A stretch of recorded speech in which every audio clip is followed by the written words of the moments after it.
The alarm systems aboard the Galactic Council's flagship Serenity Prime screamed their electronic warnings into the crystalline corridors, but Ambassador Zephay barely noticed them anymore. For the past 6 months, those alarms had become as constant as breathing. Another star system consumed. Another billion souls lost to the endless hunger that had emerged from the void between galaxies. Zephay's forearms trembled as she accessed the latest reports through her neural interface. The Kandorian system gone. 7 billion Melari had simply ceased to exist, their beautiful crystal cities now drifting as lifeless debris in space that no longer reflected any nearby star. The void hunters had come and fed, leaving behind only the cold emptiness that seemed to follow in their wake. "Madam Ambassador," came a melodic voice from behind her. Zephay turned to see Councillor Vrintar approaching, his elongated form moving with the characteristic grace of his species. Biulani had always been among the galaxy's most elegant beings, but now even Vrintar's usually pristine features showed signs of the stress they all carried. "The emergency session is beginning." The council chamber had been designed to inspire awe and unity among the galaxy's diverse species. Towering columns of pure energy supported a domed ceiling that displayed real-time images of the galaxy itself, each star system represented by a point of light. Once, those lights had numbered in the millions. Now, vast dark patches spread across the display like a cosmic cancer, showing where entire regions had simply stopped existing. As representatives from across known space took their designated positions, Zephay couldn't help but notice how many seats remained empty. The Korathians had been among the first to fall, their entire species consumed when the Void Hunters had discovered their homeworld. The militant Draktar had lasted longer, throwing their entire war machine against the enemy, but even their legendary battle fleets had proven useless against beings that seemed to exist partially outside normal space-time. High Councillor Thanemore called the session to order, his ancient voice carrying across the chamber through translation matrices that rendered his words into hundreds of different languages and communication methods. The eldest species had ruled over galactic politics for nearly 10,000 years, their wisdom and longevity making them natural leaders. But wisdom seemed meaningless when facing an enemy that consumed entire worlds as casually as breathing. "Fellow beings," Thanemore began, his words heavy with the weight of impending extinction, "we gather once more to address the crisis that threatens all life in our galaxy. Our greatest scientists have studied the enemy. Our most brilliant strategists have planned countless scenarios. Our most powerful fleets have engaged them in battle. And yet, the Void Hunters continue their inexorable advance toward the galactic core." The holographic display in the center of the chamber flickered to life, showing the current position of the consuming darkness. What had once been a thin tendril, reaching in from intergalactic space, had now grown into a massive sphere of nothingness, steadily expanding as it devoured everything in its path. Mathematical projections showed their ultimate destination, the sanctuary worlds at the galaxy's heart, where the oldest and most advanced civilizations made their homes. "The estimates remain unchanged," continued Thanemore. "At their current rate of consumption, they will reach the inner systems within 18 standard months. All attempts at communication have failed. All weapons proved ineffective.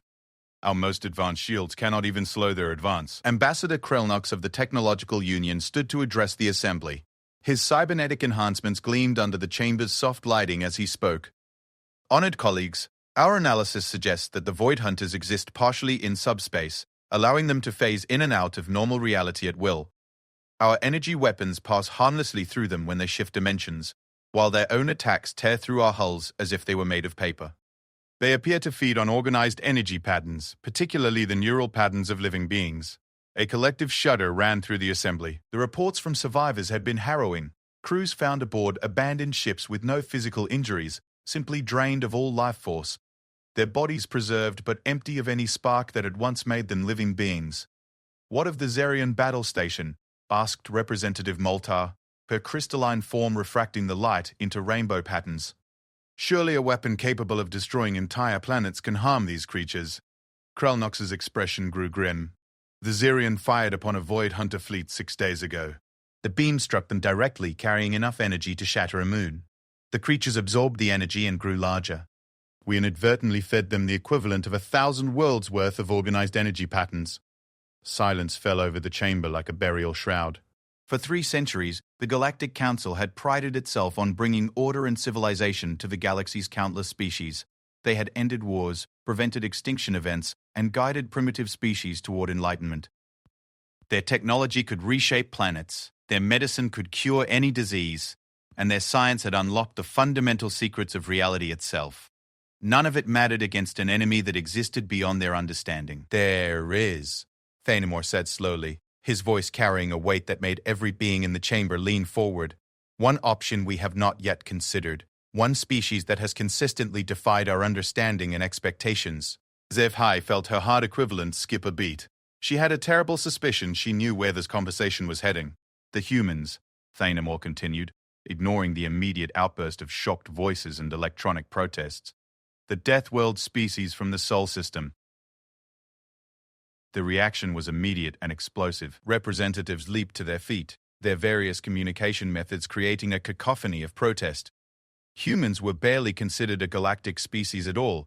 They had been confined to their home system and a few nearby colonies for over 300 years, deemed too dangerous and unpredictable for full council membership.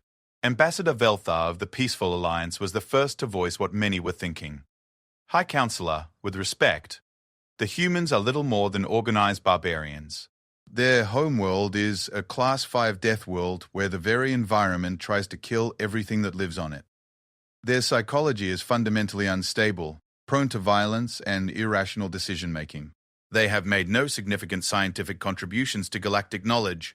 And yet, Thanemore interrupted, his ancient eyes focusing on the star display above them. "They are the only species we have encountered that thrives in conditions that would kill everything else in this room within hours. Their world has produced life forms that our biologists classify as impossible. Their evolutionary history is one of constant survival against overwhelming odds." HFY found herself speaking before she realized it. "Honored colleagues, I have spent considerable time studying human behavior patterns as part of my xenological research. While it is true that they are unusual by our standards, there are aspects of their psychology that might prove relevant to our current crisis." The chamber fell silent, all attention focusing on her. HFY felt her throat equivalent constrict under the pressure, but she pressed on. "Humans have a documented psychological trait they call spite. When faced with impossible odds, when logic dictates surrender, many humans will instead choose to fight harder. They have a saying, 'If I'm going down, I'm taking you with me.' This is not rational behavior by our standards, but it has allowed them to survive on a world that should have killed their species millions of years ago." Councillor Varinta's melodic voice cut through the silence. "You're suggesting that their irrationality might be an asset against an enemy that has defeated all of our rational approaches." Before HFY could answer, the chamber's emergency systems activated. The star display above them pulsed red as new information flowed in.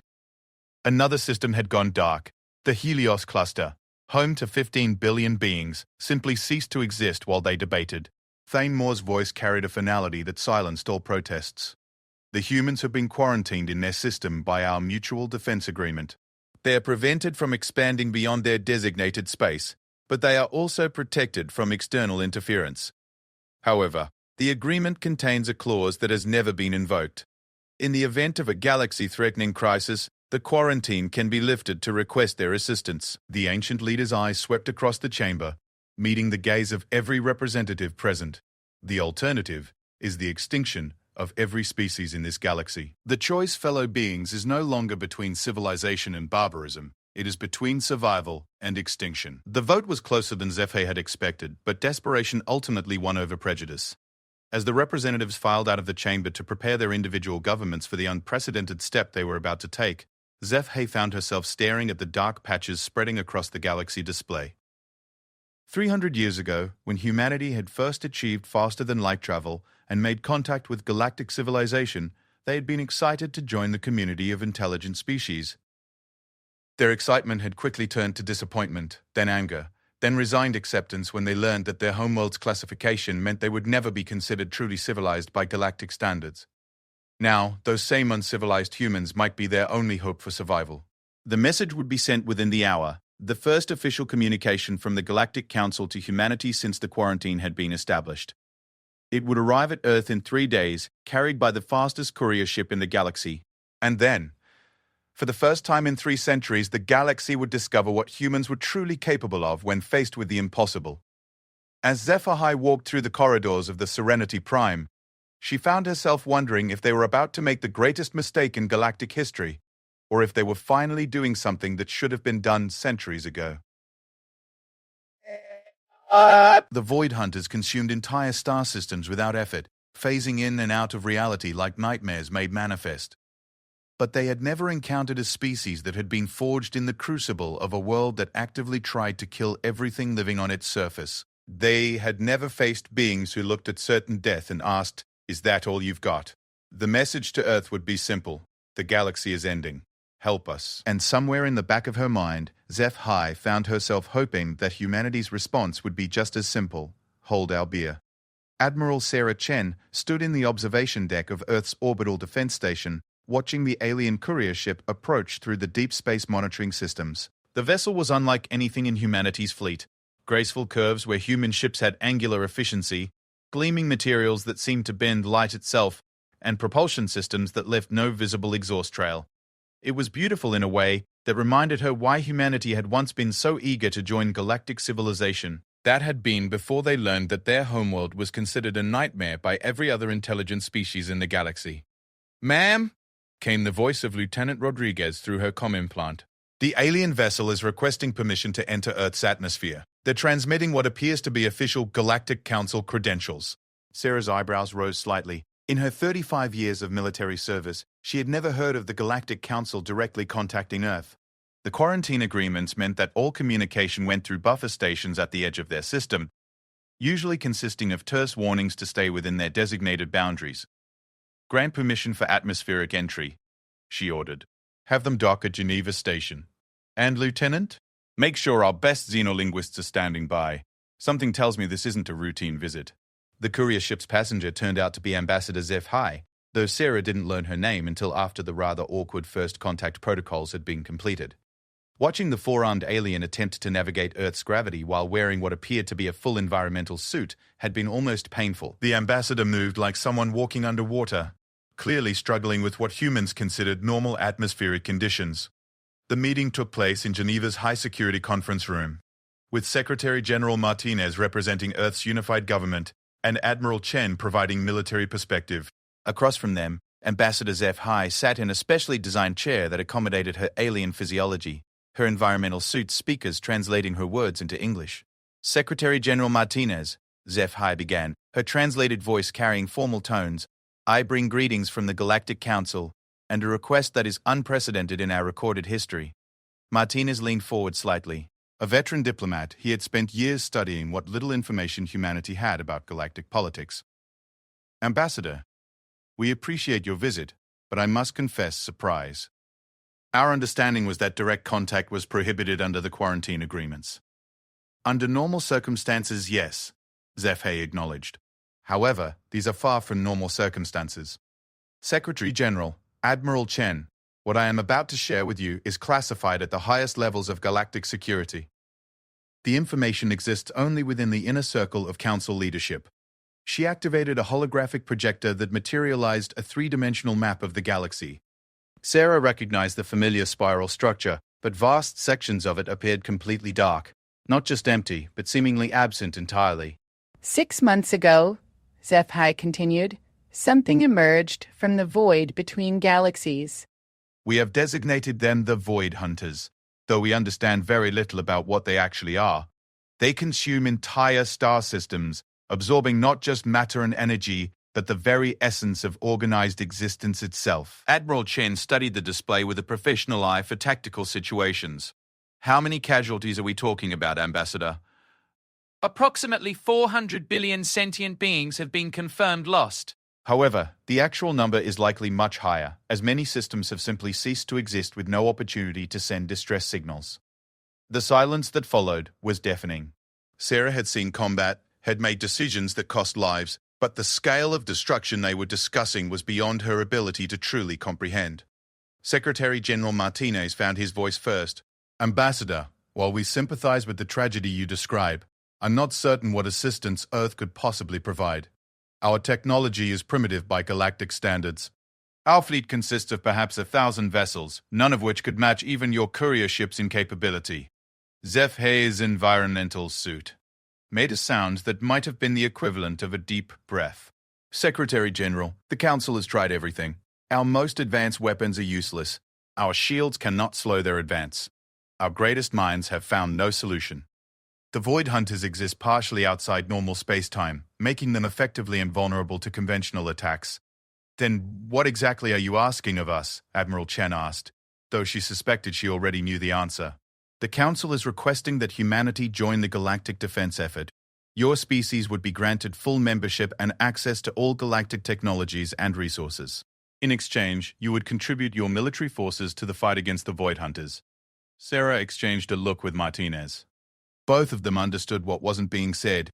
The galaxy's most advanced civilizations had failed, and now they were turning to the species they had considered too primitive and dangerous to join their community. Ambassador, Martinez said carefully, what makes the Council think that humanity can succeed where your advanced species have failed? Zeph Hayes' response came slowly, as if she were choosing her words with extreme care. Your species has biological and psychological traits that are unprecedented in galactic civilization. You evolved on a world that actively tries to kill its inhabitants. Your survival instincts, your adaptability, your unconventional approach to problem solving. These might provide advantages that our logical, civilized methods have failed to achieve. Admiral Chen felt a smile tugging at the corner of her mouth. You're asking the barbarians to save civilization. I would not phrase it in quite those terms, Zephi replied, but your assessment is not entirely inaccurate.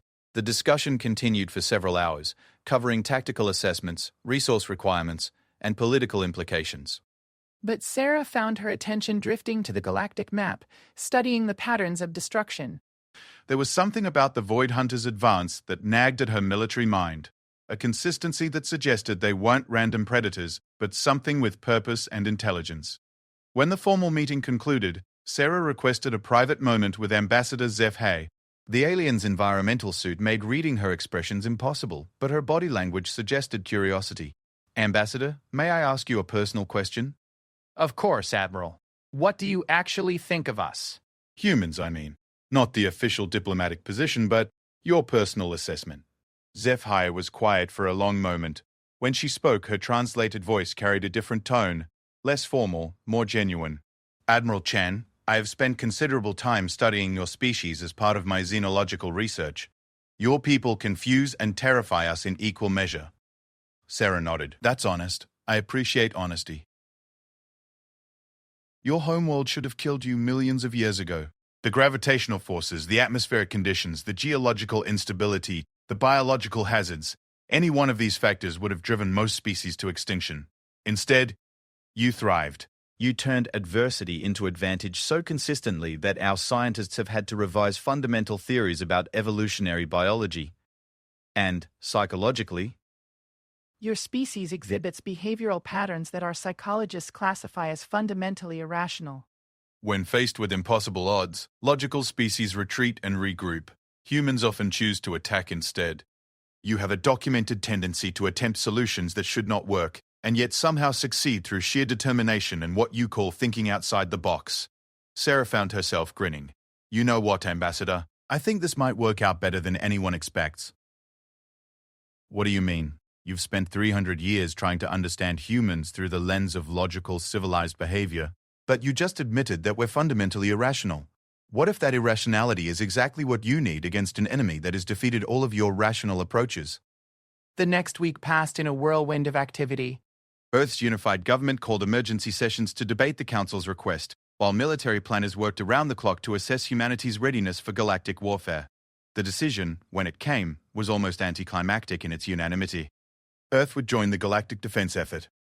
The preparation phase revealed just how vast the technological gap truly was. Galactic ships operated on principles that human science barely understood, utilizing faster-than-light travel methods that seemed to bend the laws of physics. Their weapon systems channeled energy in ways that required completely new mathematical frameworks to comprehend. But as human engineers and scientists began working alongside their galactic counterparts, something unexpected began to happen. The aliens' advanced technology was elegant and sophisticated, but it was also predictable. Every system followed logical progressions. Every weapon operated within carefully defined parameters. Human technology, by comparison, was crude and inefficient. But it was also unpredictable, often utilizing solutions that shouldn't work according to galactic science, but somehow did anyway. Human ships were overbuilt and redundant, designed by a species that expected everything to break down at the worst possible moment. Human weapons were simple but brutal. created by minds that understood that elegance meant nothing if your enemy was still shooting at you. Captain Marcus Webb of the UES Defiance summed up the difference perfectly during one of the joint planning sessions. Your ships are works of art. Ours are crowbars with engines. The real revelation came when human military strategists began studying the Void Hunter attack patterns. What galactic civilizations had interpreted as random predation, human minds recognized as something else entirely. They're not just consuming systems at random, Admiral Chen explained to the Joint Command Staff. Look at the pattern. They're targeting specific types of organized energy. Advanced civilizations with complex technology signatures are being hit first, while primitive worlds are being bypassed entirely. Ambassador Zefhei's translated voice carried confusion. But why would they ignore less advanced targets? Surely any energy source would be valuable to them. Because they're not just feeding, Chen replied. They're learning. Every advanced civilization they consume gives them more information about galactic technology and defensive capabilities. They're becoming more sophisticated with each victory. The implications hit the room like a physical blow. The Void Hunters weren't just predators. They were adapting, growing stronger and smarter with every world they consumed. The galaxy's most advanced defenses were actually making the enemy more dangerous. But that means, began Councillor Vinter, who had accompanied Ambassador Zefhei, that our most sophisticated weapons are actually strengthening them. Admiral Chen's smile was sharp and predatory. Exactly, which means you need weapons they can't learn from. Weapons so crude and illogical that they can't adapt to them because they don't make sense in the first place. She turned to address the room full of galactic military leaders and human officers. Ladies, gentlemen, and assorted sentient beings, welcome to human warfare. We're going to teach you how to fight dirty. The first joint human galactic battle group would launch within the month, carrying weapons that no civilized species would have considered using, and tactical plans that violated every principle of logical military doctrine. But as Admiral Chen watched the diverse species working together to prepare for what might be the galaxy's last stand, she felt something she hadn't experienced in years. Hope. The Void Hunters had never faced a species that looked at impossible odds and responded with spite instead of logic. They had never encountered beings who specialized in making the unreasonable work through sheer bloody-minded determination. They were about to learn why evolution on a death world produced a very different kind of intelligence than growing up in galactic civilization, and Admiral Sarah Chen was looking forward to teaching them that lesson personally. The first joint battle group assembled in the Kepler system, a staging area chosen for its distance from both Earth and the advancing Void Hunter front. Captain Elena Vasquez of the UES Retribution watched through her ship's viewports as alien vessels took formation around her fleet. The sight still made her shake her head in amazement. The galactic ships were magnificent, flowing curves of crystalline materials that seemed to catch and bend starlight, energy fields that created aurora-like displays across their hulls, and propulsion systems that left trails of exotic particles in patterns that looked almost like artwork. They moved with grace and precision that spoke of technological mastery spanning millennia. The human ships, by comparison, looked like flying scrap heaps. Angular, heavily armored, bristling with weapons that had been mounted wherever space could be found, they moved through space with all the elegance of flying bricks. But they were Elena's flying bricks, built by human hands and human stubbornness, and she wouldn't trade them for all the artistic mastery in the galaxy. Captain, came the voice of her tactical officer, Lieutenant Kim Park. Admiral Chen is calling for final fleet coordination meeting. All ship commanders to report to the Defiance. The meeting took place in the Defiance's main briefing room, which had been hastily modified to accommodate the various atmospheric and gravitational requirements of their alien allies. Elena found herself sitting next to Commander Thelnara of the Ulani cruiser Harmonic Dawn, a being whose elongated form and musical communication method made conversation challenging but strangely soothing. Admiral Chen stood before a holographic display showing the Zirian system, their first joint target. Intelligence reports indicated that a small Void Hunter force had begun consuming the system's outer planets, making it an ideal testing ground for their new combined tactics. Ladies, gentlemen, and honored allies, Chen began, her voice carrying the confidence of someone who had spent weeks planning for this moment. What we're about to attempt has never been tried in galactic military history. We're going to combine human tactical doctrine with galactic technology in ways that neither of our civilizations would have considered logical. The display zoomed in on the Void Hunter positions. The enemy ships, if they could even be called ships, appeared as dark absences in space, regions where stars seemed dimmer and sensor readings became unreliable. They moved without visible propulsion, phasing in and out of normal spacetime in patterns that defied conventional physics. Traditional galactic strategy calls for long-range engagement using precision energy weapons, Chen continued. This approach has failed consistently because the Void Hunters can phase out of normal space when attacked, then return to strike back. Our approach will be different. Commander Vextar of the Technological Union spoke up, his cybernetic implants glinting as he processed the tactical data. Admiral, our analysis suggests that close-range combat is suicide. The Void Hunter's ability to drain life force appears to be most effective at short distances. Elena couldn't help but grin. Commander, that assumes they'll be expecting close-range combat. In human military doctrine, we call this a surprise party, and the enemy isn't invited. The plan that Admiral Chen outlined was simple in concept, but terrifying in execution. Human ships, with their heavier armor and redundant systems, would act as brawlers, closing to point-blank range and engaging with kinetic weapons and explosive charges. The Void Hunters had learned to adapt to energy weapons by absorbing and redirecting them, but they had no experience with simple, crude projectiles moving at relativistic speeds. Galactic ships would provide support and coordination, using their superior sensors and communication systems to track enemy movements and predict phase shift patterns. When human ships engaged the enemy at close range, galactic vessels would use focused gravity fields to prevent the Void Hunters from phasing out of normal space. The theoretical basis for this plan is questionable, admitted scientist Colin from the research collective. Gravity manipulation on the scale required has never been attempted during active combat. That's where human engineering comes in, replied Chief Engineer Rodriguez over the comm system. We don't care if it's theoretically impossible. We care if it works. And if it doesn't work, we'll hit it with a bigger hammer until it does. The assault began at 0800 hours Galactic Standard Time. Elena watched from the Retribution's bridge as the combined fleet dropped out of hyperspace at the edge of the Xerion system. The Void Hunters were immediately visible on sensors, 3 large entities consuming the system's gas giants, turning organized matter into the same dark nothingness that followed in their wake.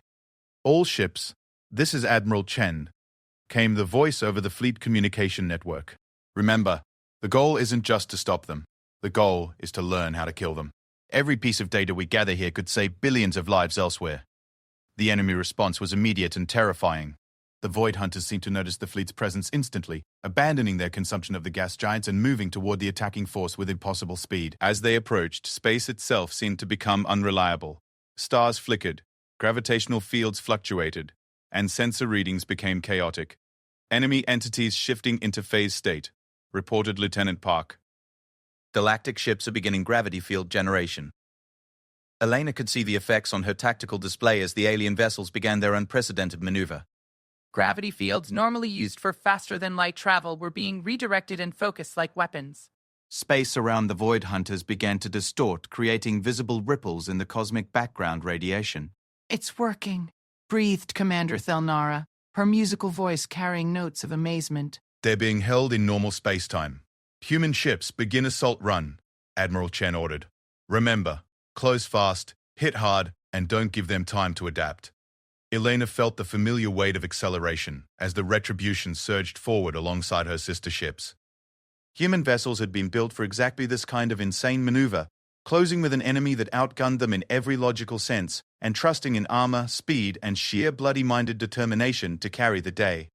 The first contact was unlike anything in recorded military history. Elena's ship struck the nearest Void Hunter at a range of less than 50 kilometers, unleashing a barrage of kinetic projectiles that moved at significant fractions of light speed.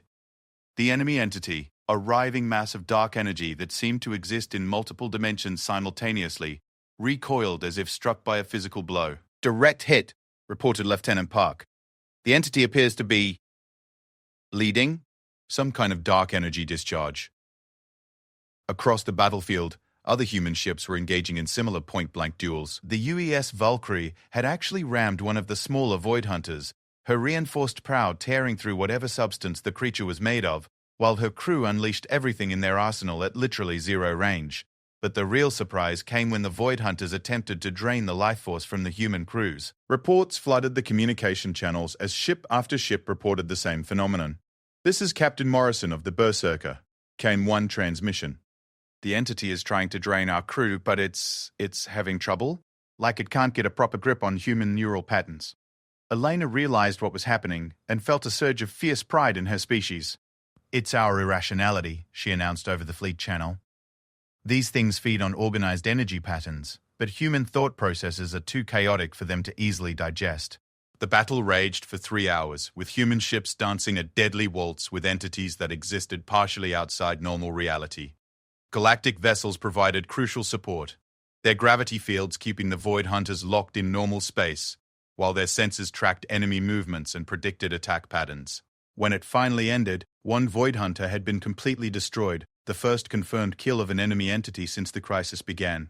A second was severely damaged and in retreat, while the third had escaped when the galactic gravity fields finally overloaded from the strain. The cost had been significant. 7 human ships were lost with all hands, their crews drained despite their psychological resistance. 3 galactic vessels had suffered critical damage when Void Hunter attacks penetrated their energy shields. But for the first time since the crisis began, the enemy had been defeated in open combat. "All ships, this is Admiral Chen," came the exhausted but triumphant voice over the communications network. "Congratulations, people. We just proved that these things can be killed. Now we need to figure out how to do it on the scale necessary to save the galaxy." As Elena supervised damage control and casualty reports, she found herself thinking about the broader implications of what they had just accomplished. The galaxy's most advanced civilizations had been helpless against the Void Hunters because they approached the problem logically, using sophisticated weapons and predictable tactics. Humans had succeeded because they approached the problem like the Deathworlders they were, with crude weapons, insane tactics, and a complete willingness to engage in close combat with entities that could literally drain the life from their bodies. "Captain," Lieutenant Park said quietly, "we're receiving priority communications from across the galaxy. Word of our victory is spreading and, well, a lot of previously neutral species are suddenly very interested in joining the war effort." Eleanor nodded, understanding the psychological impact of their success. For 6 months, the galaxy had lived in terror of an unstoppable enemy. Now they knew the Void Hunters could be fought, could be hurt, could be killed. Hope was a powerful weapon, and humanity had just given it back to an entire galaxy. But even as she celebrated their victory, Elena couldn't shake the feeling that this was just the beginning. The Void Hunters they had defeated were scouts, advanced forces testing galactic defenses. The real enemy was still out there in the dark between galaxies, and they would be learning from this encounter just as much as the defenders were. The next phase of the war would require something even more dangerous than what they had just accomplished. It would require humanity to teach the galaxy how to think like Deathworlders, how to embrace the kind of controlled insanity that had allowed them to survive on a world that killed everything else. The galaxy was about to learn that there was a difference between being civilized and being soft, and that sometimes the most important quality in a defender wasn't wisdom or technology, but the simple willingness to look death in the face and smile. As the combined fleet regrouped and prepared for the journey back to galactic space, Elena found herself looking forward to the challenge. Humanity had just proven they belonged among the stars, not as junior partners or quarantined primitives, but as the galaxy's newest and most dangerous allies. The Void Hunters had made a critical error in their calculations. They had assumed that all intelligent life would follow logical, predictable patterns. They had never encountered a species that had spent millions of years learning to thrive in chaos, to find victory in the impossible, and to turn desperation into strength. They were about to receive a very thorough education in human military doctrine, and Elena suspected they weren't going to enjoy the lesson. General Michael Harrison stood before the largest gathering of military leaders in galactic history, representing over 300 species that had joined the war effort in the wake of humanity's first victory against the Void Hunters. The assembly hall aboard the massive space station Unity had been constructed specifically for this purpose, a neutral meeting ground where the galaxy's most diverse collection of military minds could work together to plan their species' survival. 6 months had passed since the Battle of Zarian, and the strategic situation had evolved dramatically. News of humanity's success had spread across the galaxy faster than hyperspace communications, carried by refugees, traders, and word of mouth. Species that had remained neutral suddenly found themselves volunteering ships and personnel for the war effort. The Galactic Council, once paralyzed by bureaucratic procedure, had effectively dissolved itself and transferred all authority to the newly formed Alliance Defense Command. "Ladies, gentlemen, and honored beings," Harrison began, his voice carrying through translation matrices that rendered his words into hundreds of different languages and communication methods. "Our intelligence networks have provided us with disturbing information about the true nature of our enemy." The holographic display behind him activated, showing a 3-dimensional map of the galaxy that made even hardened military veterans fall silent. The dark zones representing consumed space had grown exponentially, but more alarming was the pattern of their expansion. What had once appeared to be random predation now showed clear signs of strategic planning. The Void Hunters are not simply consuming systems at random, Harrison continued. Analysis of their attack patterns suggests they are specifically targeting locations with strategic value. Shipyards, research stations, military academies, they're systematically dismantling our capacity to resist while growing stronger from each victory. Commander Zexthai of the warrior clans leaned forward, her scarred features reflecting years of combat experience. General, our scouts have reported increasing sophistication in enemy tactics. They appear to be learning from our defensive strategies and adapting accordingly. That's correct, Commander. Which brings us to the reason for this assembly. Harrison's expression grew grave. Our xenobiologists, working with data recovered from Zerion, have determined that the Void Hunters are not simply consuming organized energy. They're absorbing and integrating the knowledge patterns of every species they encounter. The implications hit the room like a physical blow. Admiral Chen, now serving as Harrison's strategic advisor, stood to address the assembly. Every advanced civilization they consume makes them smarter, more sophisticated, more capable of predicting our responses. At their current rate of learning, they'll be able to counter even our human-style chaotic tactics within the next few months.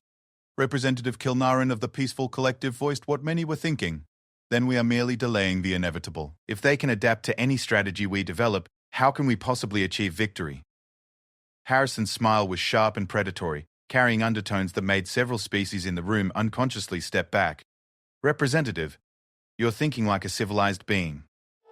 The key to understanding human military doctrine is accepting that sometimes the winning move is the one that makes no sense to anyone, including yourself. He activated a new section of the holographic display showing detailed schematics of what appeared to be massive construction projects throughout human space. For the past 6 months, Earth's industrial capacity has been working on something unprecedented. We're not building more ships or better weapons. We're building something that violates every principle of logical military strategy. The schematics resolved into recognizable structures, and the room erupted in shocked voices and electronic protests. Harrison had shown them plans for mobile platforms designed to evacuate entire planetary populations, not to safe worlds, but into the path of the Void Hunter advance. General Harrison, said Councillor Meldar, her crystalline form refracting the display's light into rainbow patterns. Surely you cannot be proposing to use civilian populations as military assets. Such a strategy violates every principle of civilized warfare. Councillor, civilized warfare is what got us into this situation. Admiral Chen replied. The Void Hunters have learned to counter every logical, ethical, predictable strategy we've used. What they can't counter is a strategy so fundamentally insane that it shouldn't work. Harrison brought up a new set of data. Psychological profiles and behavioral analysis from human military history. Throughout our species' development, humans have consistently achieved victory through what military historians call insane courage. When faced with impossible odds, we don't retreat and regroup. We double down and attack harder. But General, protested Ambassador Felnoon, the civilian casualties from such a strategy would be catastrophic. Ambassador, Harrison replied quietly, the casualties from losing this war will be the complete extinction of all life in the galaxy. Every man, woman, child, and being of every species will cease to exist. The Void Hunters don't take prisoners, and they don't negotiate surrender. This isn't a war where we can afford to worry about acceptable losses. The plan that Harrison outlined over the next several hours was simultaneously brilliant and terrifying. Human evacuation ships would collect volunteers from across the galaxy, not to take them to safety, but to create massive population centers that would move directly into Void Hunter territory. These mobile cities would be defended by the combined fleets of the Alliance, but their primary purpose wasn't military. You're going to use civilian populations as bait, observed Commander Thekla, his tactical implants glowing as he processed the strategic implications. We're going to do something the Void Hunters have never encountered, Chen corrected. We're going to give them exactly what they want, massive concentrations of organized life energy, and then make them choke on it. The key to the strategy lay in human psychology and the unique neural patterns that had made their crews partially resistant to Void Hunter life drain attacks. Human thought processes, shaped by evolution on a death world, were chaotic enough to be difficult for the entities to digest. But more importantly, humans could be trained to think in ways that were actively harmful to beings that fed on organized energy patterns. Every volunteer will undergo intensive mental conditioning, Harrison explained. They'll be trained in meditation techniques that create specific brainwave patterns, patterns that our xenobiologists believe will be toxic to entities that exist primarily as organized energy. The room fell silent as the full scope of the plan became clear. They weren't just going to fight the Void Hunters, they were going to turn entire populations into weapons, living beings whose very thoughts would become poisonous to creatures that fed on mental energy. The volunteers will know the risks, Admiral Chen added. They'll understand that they're essentially becoming living ammunition in the greatest gamble in galactic history. But preliminary testing suggests that humans exposed to Void Hunter feeding, attempts while maintaining these mental states, can actually damage the entities attempting to drain them. Representative Jordan of the Logic Consortium spoke up, his mechanical voice carrying electronic harmonics. General Harrison, this strategy requires a level of civilian participation that is unprecedented. What makes you believe that beings across the galaxy will volunteer for what amounts to a suicide mission? Harrison's response was simple and devastating, because the alternative is extinction. Because sometimes the choice isn't between life and death, it's between dying on your feet or dying on your knees. And because there's something about humans that the rest of the galaxy is just starting to understand. Which is? We're really, really good at spite. The recruitment drive began immediately, carried out through communication networks that spanned the galaxy. The message was brutally honest. Volunteers were needed for a mission that would almost certainly result in their deaths, but which might save every living being in known space. The response was overwhelming. Species after species stepped forward to volunteer. The militant Korthali offered entire warrior clans. The peaceful Villani sent their most skilled meditators. Even the machine intelligence collective known as the Synthesis offered to reprogram portions of their network to support the effort. But it was the smaller species, the ones that had been overlooked by galactic civilization, that surprised everyone. Refugee populations, nomad fleets, and backwater colonies that had never been considered significant suddenly became crucial to the war effort. These were beings who understood survival against impossible odds, who had learned to adapt and endure when everything logical said they should have perished. The Void Hunters, for their part, seemed to recognize that something had changed in galactic resistance patterns. Their advance slowed as they encountered increasingly erratic behavior from their targets. Planets that should have been easy prey suddenly fought back with tactics that made no logical sense. Entire populations would deliberately expose themselves to Void Hunter attacks, only to reveal that their mental conditioning made them indigestible or even harmful to consume. 3 months into the new strategy, the first major test came at the Rigel system. A mobile city ship carrying 3 million volunteers from dozens of species moved directly into the path of a major Void Hunter fleet. The entities, sensing the massive concentration of life energy, converged on what they believed would be an easy feeding opportunity. The battle that followed redefined galactic understanding of warfare. As Void Hunter entities attempted to drain the civilian population, they encountered minds that had been specifically trained to think in patterns toxic to energy-based life forms. The results were immediate and devastating to the Void Hunters. "My God," whispered Dr. Plow. "Sarah Kim, monitoring the battle from a safe distance, it's actually working. The entities are being damaged by the feeding attempt itself. The volunteers weren't just resisting the life drain attacks, they were turning them back on the attackers. Human-trained meditation techniques, combined with the natural mental patterns of dozens of different species, created a psychic feedback loop that literally poisoned the Void Hunters' attempt to consume organized thought patterns. When the battle ended, 2 Void Hunter entities had been completely destroyed, and the remainder of their fleet was in full retreat.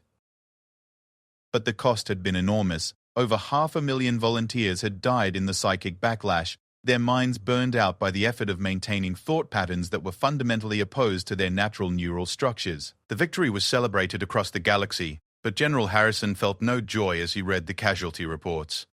500,000 beings had volunteered to think themselves to death in order to save their galaxy. They had succeeded beyond all expectations, but the price was almost unbearable to contemplate. "General," Admiral Chen said quietly as they reviewed the battle data, "the volunteers knew the risks.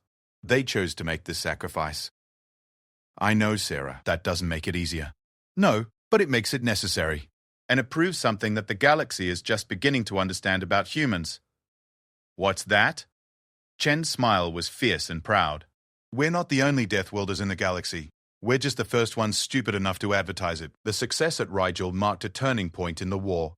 For the first time since the crisis began, The Void Hunters were actively retreating from galactic space. More importantly, they were learning to avoid certain types of targets, populations that showed signs of the mental conditioning that had proven so harmful to them. But Harrison knew that the real test was yet to come. Intelligence reports suggested that the Void Hunters were adapting once again, developing new strategies to counter the psychic poisoning tactics. The next phase of the war would require something even more extreme than using civilian populations as weapons. It would require humanity to teach the galaxy how to embrace the ultimate Deathworlder philosophy, that sometimes the best way to win was to make sure your enemy couldn't survive victory either. As he prepared for the next strategic planning session, General Harrison found himself thinking about the volunteers who had died at Rigel. They had come from species across the galaxy, united by nothing more than the understanding that sometimes survival required impossible choices. The Void Hunters had made a fundamental error in their assessment of galactic civilization. They had assumed that advanced species would behave logically, predictably, civilized. They had never encountered beings who could look at certain death and respond with determination instead of despair. They were about to learn that evolution produces many different kinds of intelligence, and that sometimes the most dangerous minds are the ones that refuse to accept impossibility as an excuse for surrender. Admiral Elena Vasquez stood on the command bridge of the Final Stand, a massive hybrid vessel that combined human engineering with galactic technology in ways that shouldn't have worked but somehow did. Around her, the largest fleet in galactic history prepared for what intelligence reports suggested would be the final confrontation with the Void Hunters. 18 months had passed since the first human victory at Xerion, and the war had evolved in ways that no military strategist could have predicted. The Void Hunters had adapted to conventional tactics, then adapted to unconventional tactics, then adapted to insane human tactics. Now they were approaching the galactic core with a force so massive that it defied comprehension. Billions of entities that had learned from every battle, absorbed knowledge from every civilization they had consumed, and developed countermeasures for every strategy the Alliance had employed. "Admiral," came the voice of Commander Janeway, her tactical officer. "Final count on the volunteer fleet is coming in. We have representatives from over 400 species, including several we've never encountered before. Total population aboard the volunteer ships is approaching 50 billion beings." Elena nodded grimly. The volunteer fleet was humanity's final gambit, a collection of beings from across the galaxy who had volunteered not just to fight, but to serve as the ultimate weapon against an enemy that fed on organized life energy. They weren't soldiers or warriors in any traditional sense. They were living ammunition, beings who had trained their minds to think in patterns so chaotic and fundamentally opposed to organized existence that contact with them would be lethal to energy-based life forms. "And our status on Project Deathworld?" Elena asked. "All systems show green, Admiral. The artificial gravity generators are maintaining Earth-normal conditions across the entire fleet. Atmospheric processes are providing the precise mixture of gases that human crews require for optimal cognitive function. Even our alien allies are now operating under environmental conditions that would have killed them 6 months ago." Project Deathworld had been the most radical adaptation of human military doctrine yet attempted. Rather than trying to make human tactics work in the sterile, controlled environments that galactic civilization preferred, they had done the opposite. They had transformed the entire Alliance fleet into a mobile version of Earth's hostile environment. Ships now operated under crushing gravity that would cripple most galactic species. Atmospheric conditions included trace gases that were toxic to most known life forms, but which triggered heightened aggression and alertness in human crews. Lighting systems had been modified to simulate the harsh variable conditions of Earth's surface, with random fluctuations that kept everyone on edge and ready for combat. The alien crews had undergone months of conditioning to survive in these conditions, but more importantly, they had learned to think like Deathworlders. The gentle, civilized mindsets that had made them easy prey for the Void Hunters had been replaced by the paranoid, aggressive, survival-focused psychology that had allowed humanity to thrive on the galaxy's most hostile world. "Admiral, we're receiving final communications from Earth," reported Lieutenant Park. "President Martinez sends his regards and wanted to remind you that the home fleet is standing by to provide support if needed." Elena felt a warm surge of pride at the mention of Earth's defense forces. While the main Alliance fleet had committed everything to this final battle, humanity had held back their most experienced crews to defend their homeworld. It was a calculated risk. If the Alliance failed here, Earth's defenders would be facing the entire Void Hunter force alone. But it was also a statement of confidence that had resonated throughout the Alliance. Humans didn't run from fights, even when the odds were impossible. "Signal all ships," Elena commanded. "Begin final approach to the convergence point.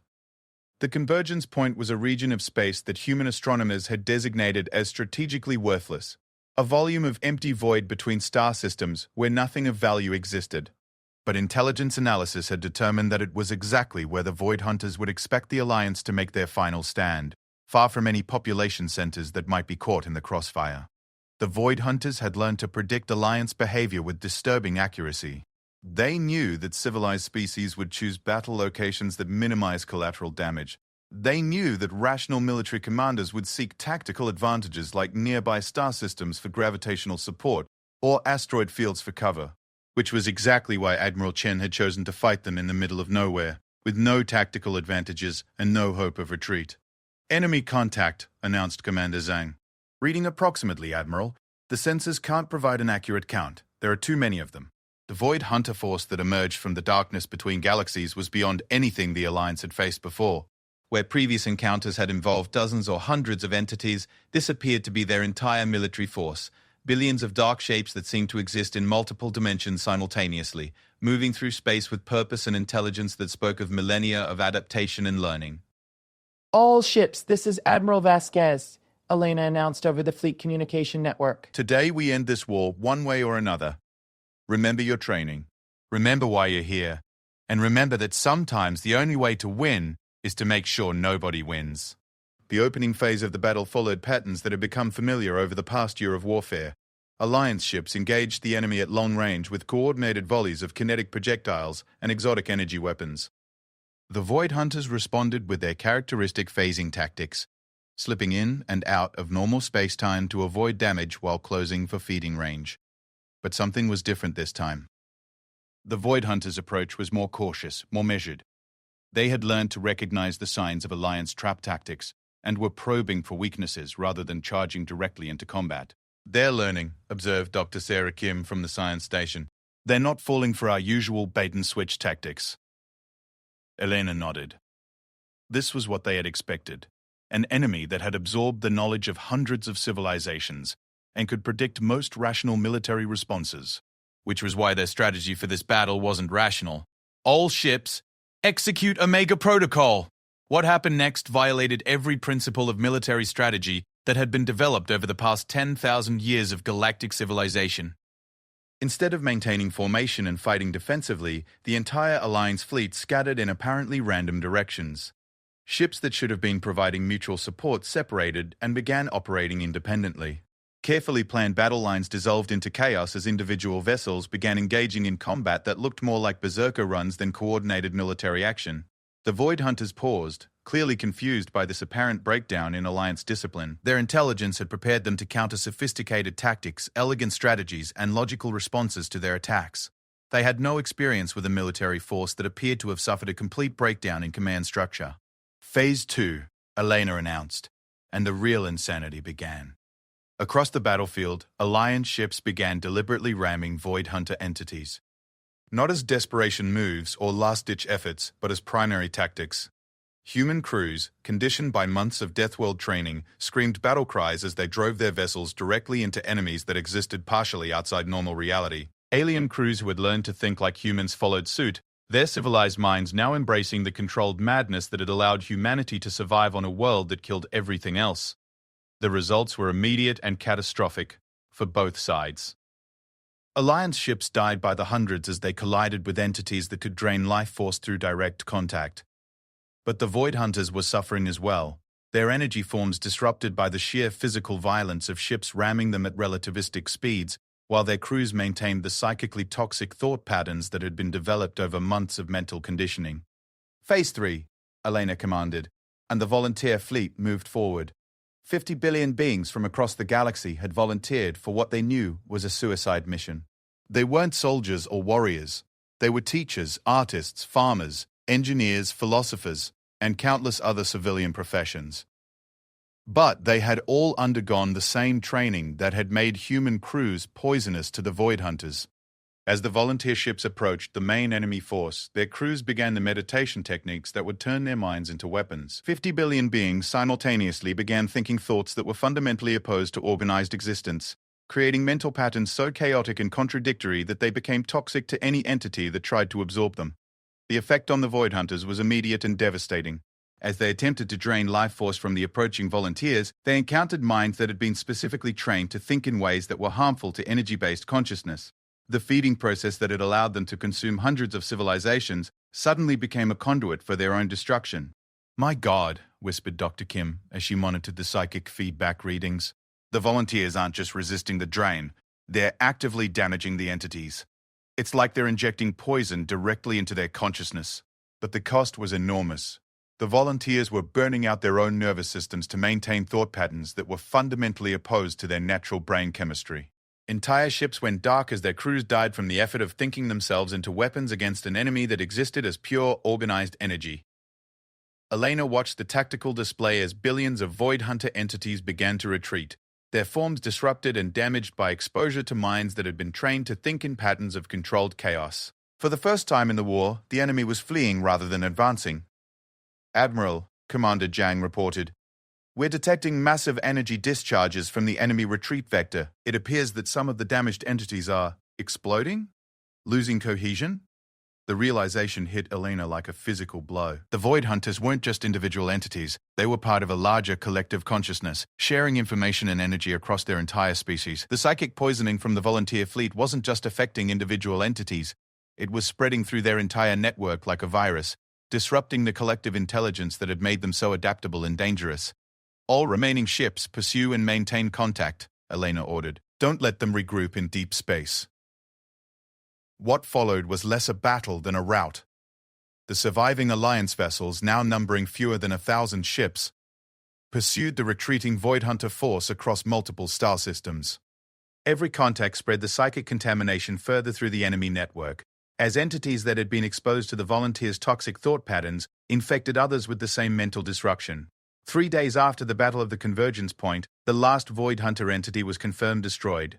The collective intelligence that had threatened to consume the entire galaxy had been poisoned by exposure to minds that thought in patterns of controlled chaos, the mental signature of beings who had learned to thrive in conditions that should have killed them. Elena stood once again on the bridge of the final stand, now orbiting a small world on the edge of galactic space where the Alliance was establishing a memorial to the volunteers who had died in the final battle. 50 billion beings from across the galaxy had sacrificed their lives to save their respective species, and their sacrifice had accomplished something that no military strategist had thought possible. They had not just defeated the Void Hunters, they had made it impossible for anything like them to threaten galactic civilization again.